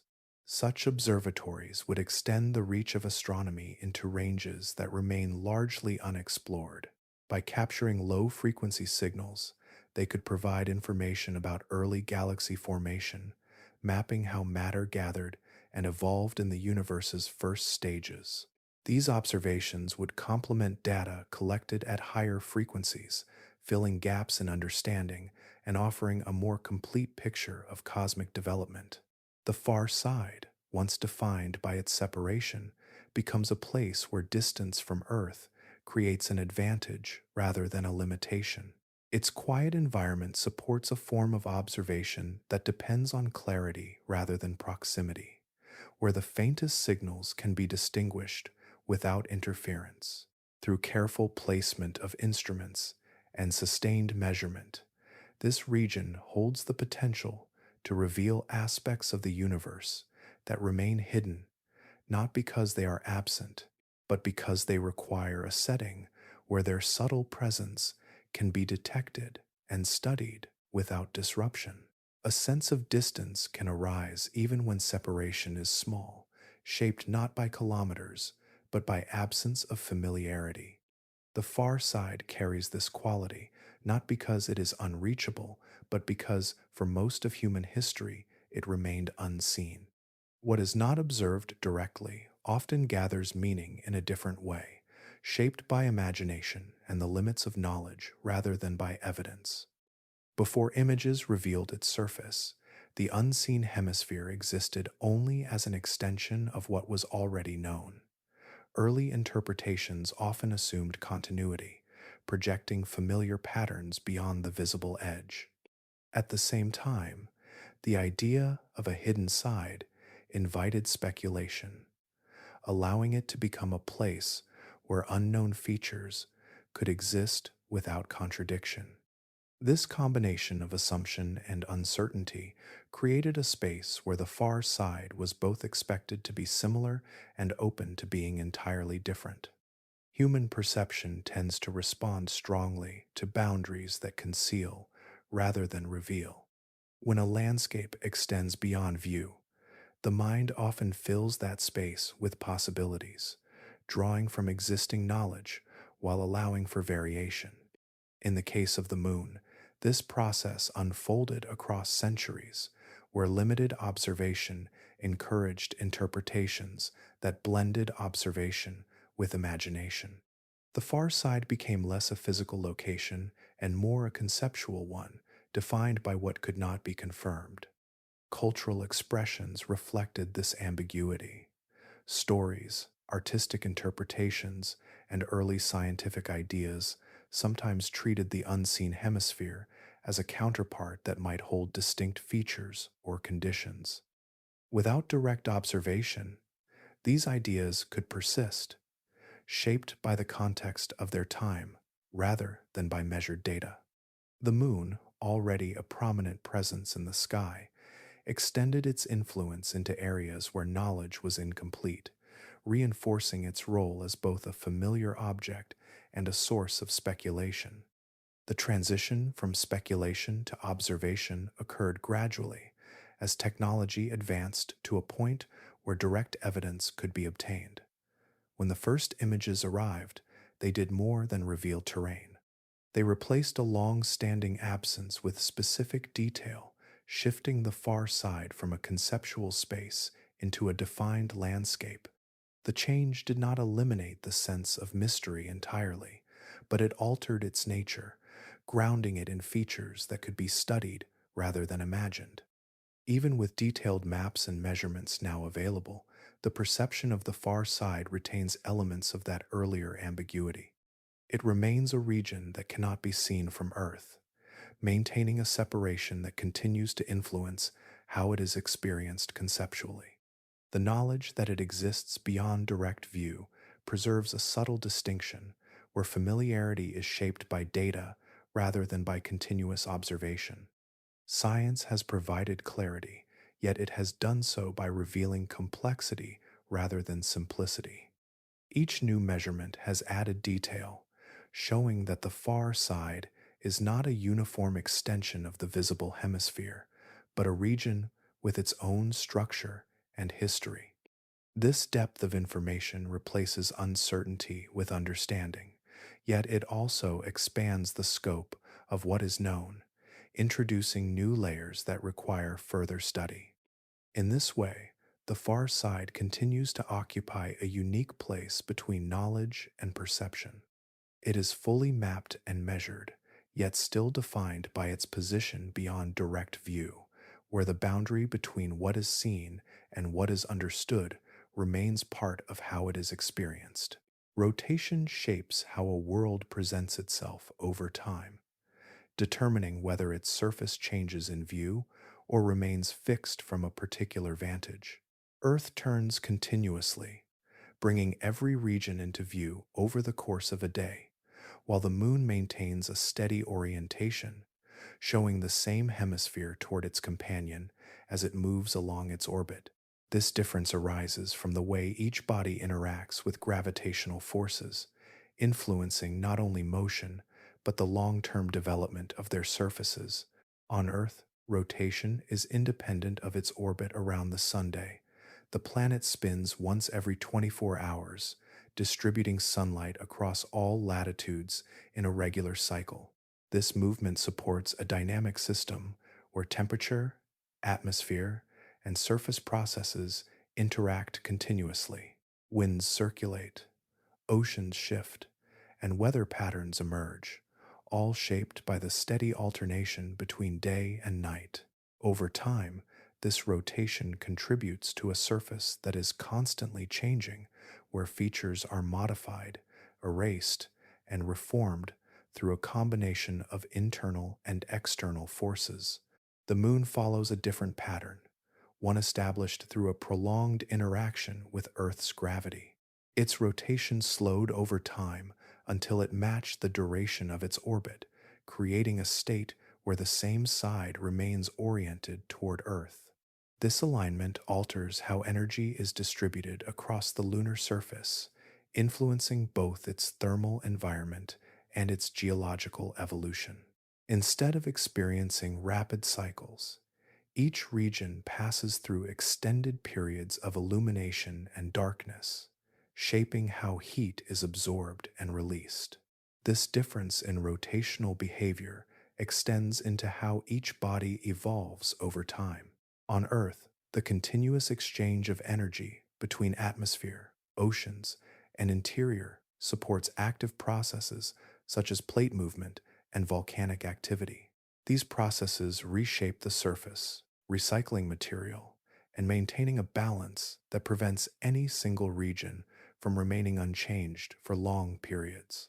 The planet's rotation contributes to this dynamic system, allowing energy to circulate and interact across its entire surface. On the moon, the locked rotation limits this type of interaction. Without rapid cycles or an atmosphere to redistribute heat, energy remains localized, and the interior gradually cools without the same level of sustained activity. The surface becomes a record of past events rather than a stage for ongoing transformation. Variations established early in its history remain visible, preserved in a way that contrasts with the continual renewal observed on Earth. Tidal locking, the process that led to this alignment, represents a broader phenomenon that affects many bodies throughout the solar system and beyond. When a smaller object orbits a larger one, gravitational forces can gradually synchronize rotation and orbit, leading to a stable configuration where one face remains directed toward its partner. This process depends on distance, mass, and internal structure, unfolding over long periods as energy is redistributed through friction and deformation. The contrast between Earth and the Moon illustrates how this outcome influences planetary behavior. One world rotates freely, maintaining a system of continuous change driven by internal and external interactions. The other maintains a fixed orientation, preserving features that reflect its early history. Both follow paths shaped by gravity, yet the differences in their motion lead to distinct expressions of how surfaces evolve and how energy moves through each body over time. Beneath the surface, materials are distributed in patterns shaped by formation, impact, and cooling, creating regions where certain elements appear in higher concentrations than elsewhere. On the far side, this distribution reflects conditions that differed from those on the hemisphere facing Earth, leading to variations in composition that extend across large areas. These differences raise the possibility that specific resources, both common and rare, may be present in forms that are scientifically significant and potentially useful. Among the materials of interest are minerals associated with the deeper layers of the moon. Impacts that altered the crust exposed regions where subsurface material reached the surface, bringing with it elements that formed under different conditions. These materials can include variations in silicates, oxides, and trace elements that provide insight into the moon's internal structure. While not rare in an absolute sense, their distribution and accessibility make them valuable for study and, in some cases, for potential use. The concept of resource extraction on the moon extends beyond individual minerals. The lunar surface contains elements such as oxygen bound within rock, as well as metals that could be used in construction or manufacturing. In certain areas, isotopes like helium-3 have been discussed as potential sources of energy, though practical methods for extraction and use remain under development. The far side, with its preserved and less altered terrain, may offer locations where these materials are present in measurable quantities. Yet the value of these resources is not defined solely by their potential for use. The scientific importance of the far side often outweighs immediate economic considerations. Materials found there carry information about processes that occurred during the earliest stages of the solar system, offering data that cannot be replicated or replaced once altered. Extracting or modifying these regions could disrupt records that have remained intact for billions of years, reducing their value as sources of knowledge. This balance between use and preservation introduces a need for careful consideration. Exploration of the far side requires approaches that prioritize understanding while minimizing disruption. Techniques that allow for analysis without large-scale alteration, such as remote sensing or small-scale sampling, provide a way to study these materials while maintaining the integrity of the environment. The challenge lies in advancing exploration without compromising the very features that make the region valuable. The terrain itself adds another layer to this consideration. Accessing resources on the far side involves navigating uneven surfaces, managing communication limitations, and operating within an environment that imposes strict constraints on equipment and energy. These factors influence how feasible extraction might be, shaping decisions about where and how to conduct operations. Over time, the question of resources becomes part of a broader perspective on the moon's role. It is not only a source of materials, but also a record of history and a platform for research. The far side, in particular, represents a region where preservation and potential intersect, where the presence of valuable materials must be weighed against the importance of maintaining an environment that continues to offer insight into processes that shaped both the moon and the wider solar system. In this balance, exploration proceeds with attention to both opportunity and responsibility, recognizing that the materials present carry significance beyond their immediate use. Embedded within a landscape that has remained largely unchanged across vast spans of time, plans now extend beyond brief visits, shifting toward a sustained presence shaped by coordination across multiple missions and partners. The next phase of exploration builds upon earlier efforts, not by repeating them, but by establishing a framework where activity continues over time, supported by systems designed for longer operation and broader participation. This approach reflects a transition from isolated missions to an interconnected sequence, where each step contributes to a larger structure of exploration. Central to this effort is a program that aims to return humans to the lunar surface while expanding the scope of what can be achieved there. Missions are designed to test new technologies, refine methods for operating in the lunar environment, and establish the foundation for repeated access. Rather than focusing solely on arrival and departure, the emphasis shifts toward developing capabilities that allow for extended stays, continuous research, and the gradual expansion of infrastructure. This new phase involves a level of international cooperation that differs from earlier periods. Multiple space agencies contribute to shared objectives, combining resources, expertise, and technology to support missions that would be difficult to achieve independently. Agreements define how responsibilities are distributed, allowing different partners to focus on specific elements, such as transportation, habitat development, or scientific instrumentation. The result is a network of contributions that work together toward a common goal. The concept of a sustained presence introduces additional components beyond surface missions.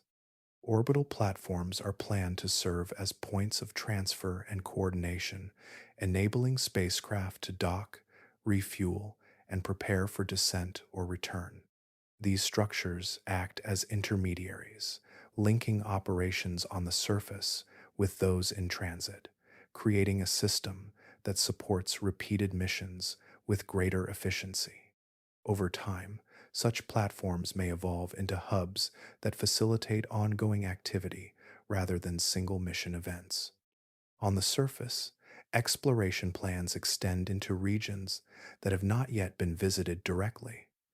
Areas near the poles, with their unique conditions, become focal points for future missions. Establishing operations in these locations requires new approaches to energy management, communication, and mobility, all of which are being developed as part of the broader program. Each mission contributes data and experience that inform the next, creating a gradual progression toward more complex activities. Long-term goals include the development of systems that allow for the use of local materials, reducing reliance on supplies brought from Earth. Techniques for extracting resources, constructing structures, and maintaining equipment in the lunar environment are being explored as part of this effort. These capabilities support the idea of a presence that is not only sustained, but increasingly self-sufficient, where operations can continue with less dependence on constant resupply. The far side, with its distinct conditions, becomes part of this expanding scope. While initial missions focus on more accessible regions, plans consider how future exploration might extend into areas that require additional infrastructure, such as communication relays. The progression toward these regions follows the development of capabilities that make such missions feasible, integrating them into the broader framework. Through this coordinated approach, exploration evolves into a continuous process rather than a series of isolated achievements. Each mission builds upon the previous, contributing to a system that gradually extends human activity across the moon, guided by cooperation, sustained planning, and the steady accumulation of knowledge and capability. Patterns on the far side can be read as traces of processes that shaped not only the moon, but the wider system in which it formed. The surface, marked by layers of impacts and variations in structure, preserves conditions that reflect an earlier stage of planetary development. These features do not stand alone as isolated records, but connect to broader dynamics that influenced how solid bodies assembled, cooled, and evolved. The distribution of impact structures offers one of the clearest links to that early period. Across the far side, overlapping basins and craters record a time when collisions were frequent and intense, reflecting an environment where remnants of formation continued to interact. The density and scale of these impacts provide insight into the population of objects that once moved through the inner solar system, indicating both their abundance and the energy they carried. By studying these patterns, it becomes possible to reconstruct aspects of that environment, estimating how often such collisions occurred and how they influenced the surfaces they struck.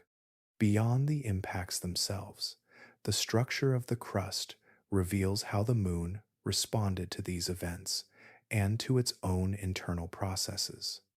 Variations in thickness and composition point to conditions that differed across regions during the early stages of cooling. These differences suggest that the crust did not form as a uniform layer, but emerged through processes that varied with temperature, material distribution, and external influence. Such uneven formation reflects a broader principle in planetary development, where initial conditions and localized effects lead to asymmetry that persists over time. The far side, with its preserved highlands and limited resurfacing, provides a clearer view of these early conditions. Without extensive alteration from later activity, the surface retains features that connect directly to the formation of the crust. The composition of these regions, combined with their structural characteristics, offers clues about how material separated and solidified as the moon transitioned from a molten state to a more stable configuration.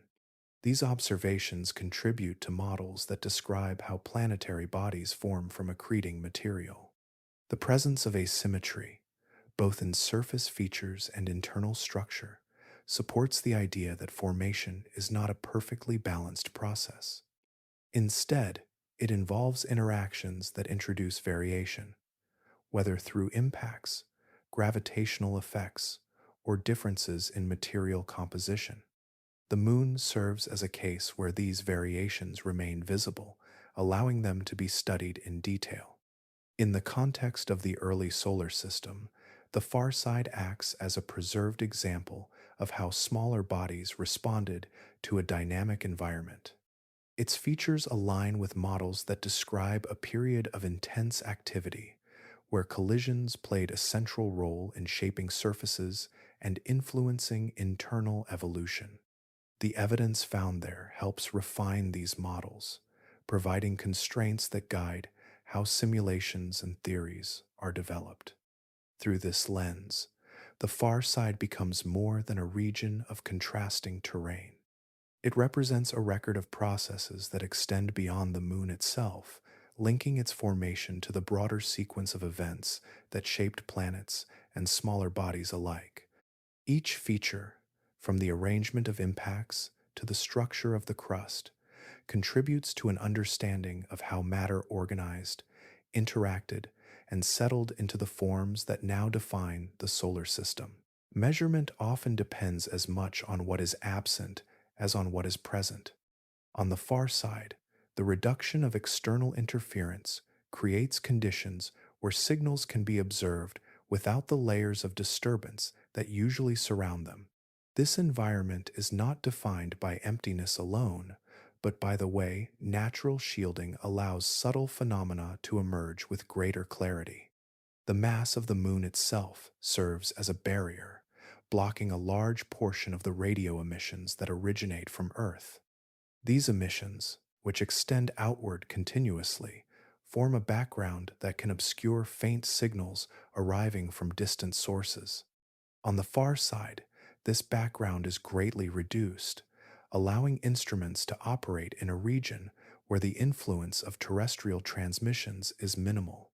The surface becomes a place where detection is shaped by absence of interference rather than by amplification of signal. This shielding effect extends beyond radio emissions. The interaction between the moon and the solar wind creates intervals where the far side is partially protected from streams of charged particles flowing outward from the sunday. During these periods, the surface lies within a region where the intensity of these particles is reduced, altering the environment in which measurements are taken. This variation allows for observations that would otherwise be affected by the constant flow of solar radiation. In such conditions, experiments can be designed to focus on phenomena that require stability and low background noise. Instruments sensitive to weak electromagnetic signals benefit from the reduced interference, enabling the study of frequencies that are difficult to isolate elsewhere. The absence of atmospheric effects further enhances this capability, allowing signals to reach detectors without distortion caused by air or weather. The far side also supports experiments that depend on long-term consistency. Without rapid environmental changes, measurements can be conducted over extended periods with minimal variation in external conditions. This stability is essential for detecting patterns that unfold slowly, where consistency of environment is as important as the sensitivity of the instruments themselves. Future research may extend into areas that remain inaccessible under more active conditions. Studies of low-frequency radiation, subtle variations in particle flux, and interactions between solar emissions and surface materials all become more feasible when interference is reduced. The environment allows for the design of experiments that rely on precision rather than power, where the ability to detect small changes is more valuable than the ability to generate strong signals. The surface itself can serve as part of these experiments. Arrays of sensors distributed across the terrain can operate together, collecting data that reflects both local conditions and broader patterns. The lack of atmospheric disturbance allows these sensors to function without the variability introduced by weather, maintaining consistent performance over time.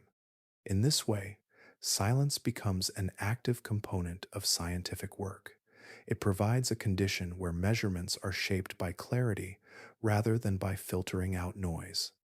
The far side offers a setting where this clarity can be sustained, allowing experiments to explore aspects of the environment and the universe that require an absence of interference to be fully observed. Through this combination of shielding and stability, the far side supports forms of investigation that depend on the quiet it provides, turning a natural limitation into a tool that enables new approaches to understanding phenomena that remain difficult to detect elsewhere. Across the surface, grains of dust hold within them a history that does not belong solely to the moon, but to the space surrounding it.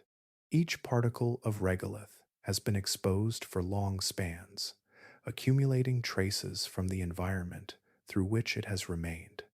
These traces, embedded within the upper layers of the soil, form a record shaped by continuous interaction with energy and matter arriving from beyond. The absence of atmosphere allows particles from the sun to reach the surface directly. Over time, ions carried by the solar wind become implanted within the outer layers of the lunar soil, settling into crystal structures and remaining there long after their arrival. This process occurs gradually, with each exposure adding to the concentration of particles held within the regolith. The result is a layered accumulation where older grains preserve earlier conditions and more recent exposures record the current state of solar activity. These embedded particles provide insight into the behavior of the sun across long periods. Variations in composition and concentration reflect changes in solar output, capturing fluctuations that extend beyond the limits of direct observation. By examining these patterns, it becomes possible to infer how the sun's activity has evolved, revealing cycles and shifts that shape the environment of the inner solar system. Alongside solar particles, the surface also records the passage of high-energy radiation originating from beyond the sunday. Cosmic rays, traveling through space at high velocities, interact with the soil, altering atomic structures and creating new isotopes within the material. These interactions leave signatures that accumulate over time, forming a record of exposure that extends across vast durations. The depth and distribution of these alterations provide information about how long the surface has remained undisturbed. The far side, with its preserved terrain, offers conditions where this record remains more intact. Limited alteration allows the soil to retain its accumulated history without significant disruption. Layers remain distinguishable, and the signals embedded within them are less likely to be erased or mixed.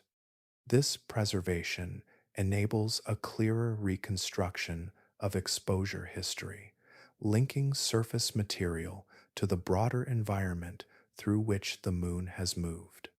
Analysis of these records involves examining the isotopic composition of the soil, identifying variations that correspond to different sources of radiation. Changes in these patterns reflect shifts in intensity and origin, allowing scientists to separate contributions from solar particles and cosmic rays. Through this process, the regolith becomes a medium through which the history of both local and distant influences can be read. The information preserved within the soil extends beyond isolated measurements. It contributes to a broader understanding of how the sun has interacted with surrounding space, influencing conditions across the inner solar system. Variations in solar activity affect radiation levels, particle flux, and the overall environment in which planetary bodies exist. The Moon, lacking the protective layers present on Earth, records these influences directly, providing a continuous archive that spans billions of years. In this way, the surface serves as a repository where interactions between the Sun and space are preserved in physical form. Each grain carries within it evidence of processes that unfolded over immense timescales, allowing the present to access a record of conditions that would otherwise remain beyond reach. There was a time when half of this nearby world existed only as an idea, a region defined not by what was known, but by what could not be seen. For generations, the Moon presented a single face, steady and familiar, while the rest remained beyond reach, hidden not by distance, but by the quiet mechanics of motion. That absence shaped understanding as much as any observation, leaving a gap that persisted until the moment it was finally crossed. When that hidden hemisphere was first revealed, it did not complete the picture in a simple way. Instead, it altered it. The expectation of symmetry gave way to difference, and the idea of a uniform surface shifted towards something more complex. The far side did not mirror the near side, nor did it conform to earlier assumptions. It introduced contrast, forcing a reconsideration of how the Moon formed and evolved, and how its history unfolded across uneven ground. With time, that once unseen region became mapped in increasing detail. Images sharpened, measurements refined, and features once faint or uncertain became defined with clarity. Basins, highlands, and variations in composition were placed within a coherent structure, allowing the far side to be understood not as an extension of the familiar, but as a distinct hemisphere shaped by its own conditions. Yet even as maps filled in, the sense of completion remained incomplete, as though knowledge expanded without fully exhausting what remained to be learned. The significance of this hemisphere lies not in mystery for its own sake, but in the record it preserves. Its surface carries evidence of processes that extend back to the earliest stages of the Moon's formation, offering insight into events that no longer leave such clear traces elsewhere. The absence of widespread resurfacing has allowed features to endure, maintaining connections to a past that can still be studied in the present. In this way, the far side functions less as a hidden place and more as a preserved one, where history remains accessible through careful observation. Its influence reaches beyond the Moon itself. By revealing differences in structure, composition, and development, it has reshaped models that describe how planetary bodies form and change over time. What was once assumed to be uniform became an example of variation, and that variation carries implications for understanding other worlds. The Moon, long regarded as a simple companion, emerged as a more complex system, one that reflects broader processes within the solar system. Even now, the far side remains largely untouched in a direct sense. While it has been observed, mapped, and studied from orbit and through limited exploration, much of its surface has not been physically examined. The terrain holds details that can only be fully understood through closer investigation, where measurements taken on the ground add depth to what has been seen from above. This gap between observation and direct interaction leaves room for further discovery, extending the narrative rather than closing it. In this progression, the unseen half has moved from absence to presence, from speculation to structured knowledge, yet it continues to hold within it layers that have not been fully uncovered. The Moon remains close, familiar in outline, yet still capable of revealing aspects of its nature that reshape understanding, reminding us that proximity does not always bring completeness, and that even the nearest worlds can carry histories that unfold slowly, piece by piece.